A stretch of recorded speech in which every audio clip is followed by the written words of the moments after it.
Le Tchad met fin aux accords de sécurité et de défense avec Paris, dernier maillon de la présence militaire française au Sahel. 1 millier de soldats français sont encore stationnés dans le pays, des soldats français de l'ancienne opération Barkhane qui avait été repositionnés. On retrouve Harold Gérard, notre correspondant à N'Djamena. Quelles sont les conséquences de cette annonce sur la fin de la coopération en matière de sécurité et de défense avec Paris?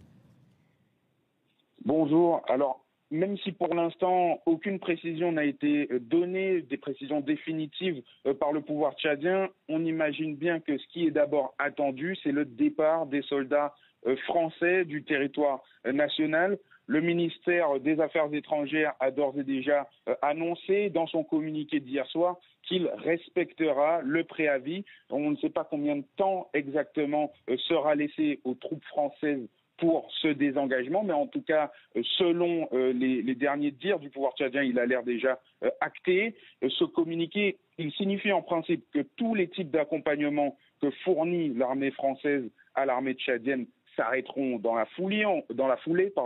On parle d'accompagnement en termes d'appui logistique, d'appui au renseignement, mais aussi à la formation. Il y a d'autres types de coopération militaire entre les deux pays, mais ceux-là sont les principaux.